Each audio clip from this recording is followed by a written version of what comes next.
Mr. B, XRP here, and welcome back. We're starting to move in the right direction here in the last couple of hours. XRP just hit $2.25. So let's look at the market right now, and then we're going to go through a couple of things. I've got some great clips for you and some important stuff I want to share, and why I think XRP might be setting itself up for the perfect storm right now. So Bitcoin's at 101,176, still staying above 100,000, which is good. I was worried it was going to be dipping today and hanging in under.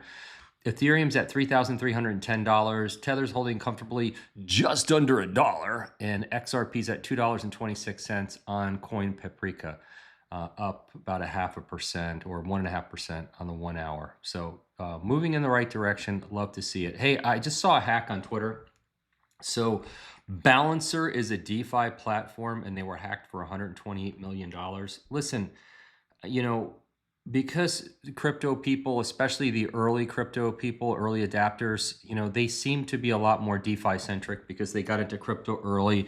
And you just got to be careful, guys. I mean, you know, DeFi platforms aren't always safe. Just because they're decentralized doesn't mean they're safe. I mean, there's hackers out there. You've got to be careful. I just can't emphasize enough how important it is, how important it is to protect your digital assets. So I have stressed on my channel, and I know you guys have heard me talk about iTrustCapital.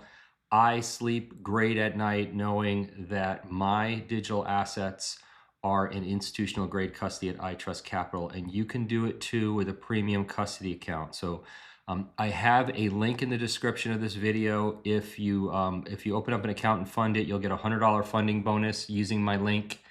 And I'm telling you, 80% of my crypto is there at iTrustCapital, and I only keep 20% outside for other reasons. But it has changed my life. I no longer look and check my two other exchanges that I used to use to see that nobody has hacked me on a daily basis, because I don't have to worry about it. My digital assets are in cold institutional grade storage. So check the link in the description of this video. Okay, let's jump into it. Stuart Alderati was at Ripple Swell. I've met him. He's just so impressive. I mean, just really, really smart guy. But I want you to hear what he had to say when he was getting interviewed and what he had to say about Ripple and XRP. Done. Talk to us a little bit about the doors that have opened and how the conversations have changed with some of the Wall Street giants like Sure. here. Well, I think it's both in terms of, personally, Ripple's litigation with the SEC, or the SEC's lawsuit against Ripple. That has ended. It was over in August of this year. We won in the district court. The SEC appealed. The SEC dropped the appeal. Done and dusted. We are over. And we're in a unique position because that litigation victory gave Ripple and XRP and the XRP ledger that we rely on in our products absolute legal clarity. That in and of itself puts us in a very unique position. With the change of the administration, though, we went from a war on crypto to a goal of making the United States the crypto capital of the world. So in terms of the 1-2 punch, the momentum in terms of our personal victory in the court, followed very quickly with the administration's commitment to make the U.S. the crypto capital of the world, the momentum that brings is just tremendous. And I think that leads to the conversation, the financial institutions knocking on the door, our ability to engage in the M&A transactions that we've been engaging in. All of that could not have happened with both the litigation victory and I think the change of the administration mindset. You know, so the clarity has just changed the game for Ripple. I mean, if you look at Ripple Swell this year and you look at the names of the institutions that are attending, I mean, it's really there's no comparison to previous years. I mean, when I looked at the companies that were attending in previous years, they were companies that we never heard of from places we've never been. I mean, it was just really slim pickings to get high quality people to get on stage and talk to Ripple about, you know, XRP and digital assets and Ripple. And now all the big boys are out, and that clarity made a big difference. So this is one of the things that I think is helping build the perfect storm for XRP right now. The shutdown So all right. So look, this is somebody who's saying the shutdown is necessary to allow banks, airlines, and businesses to upgrade their systems to accept RLUSD and XRP payments using the Ripple platform. Once they're all done, we'll open up the government again, and XRPers will laugh and enjoy their life forever. So this gentleman actually, he's a flip the switch moment, believer. I'm not a flip the switch moment believer. I would want to be wrong on that and would love to see a flip the switch moment.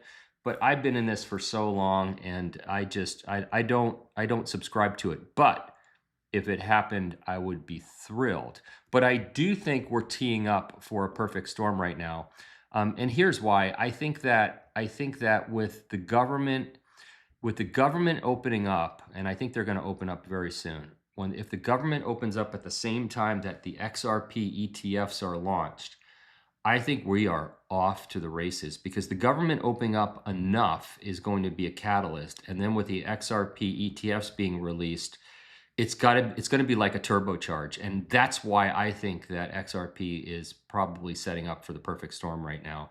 I don't think it's the flip the switch moment. I think it's just going to be the perfect storm. This is the Fed Chair Powell, and he's talking about digital assets. And I want you to hear what Jerome has to say. So our role with Bitcoin really is to look at, with crypto, really is to look at the banks, and we think it's, banks are perfectly able to serve crypto customers as long as they understand and can manage the risks, and it's safe and sound. I can guarantee you the average banker doesn't know that they can service crypto customers. They don't know it. I just talked to my banker last week. He doesn't know anything about digital assets. In fact, he's going to be going through my blockchain bootcamp.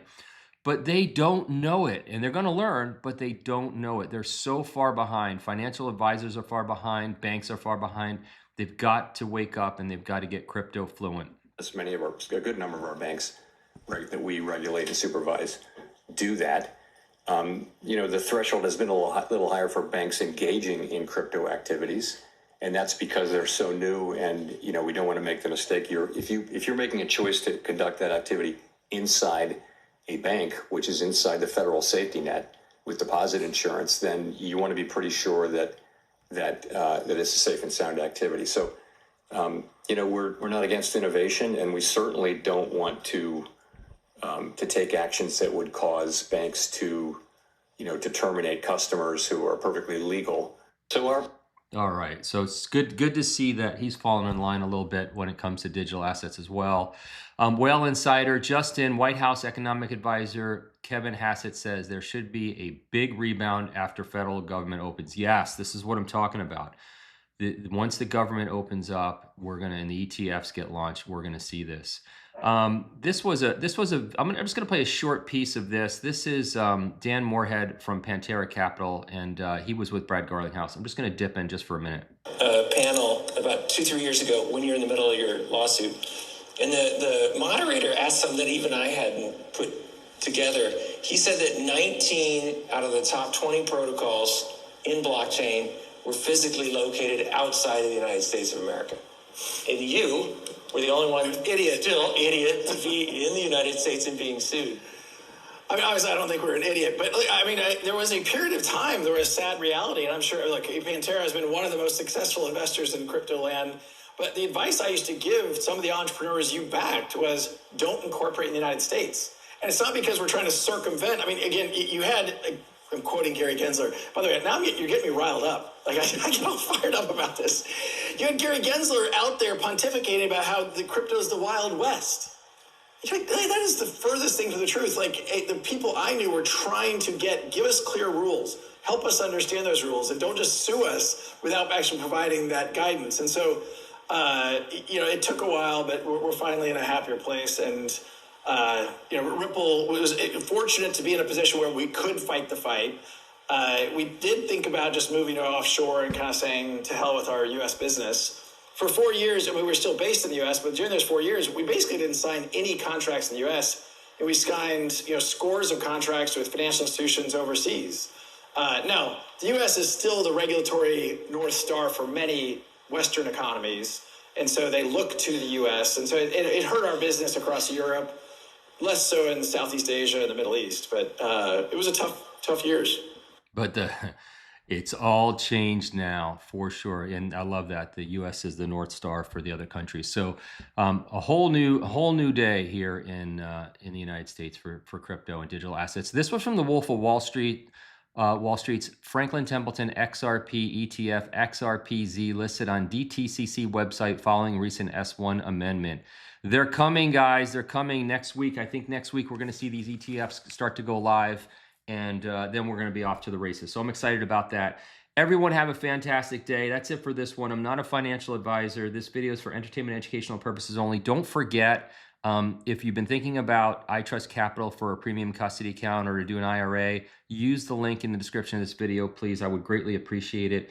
Videos for entertainment and educational purposes only. Always do your own research. See you next time. Bye-bye.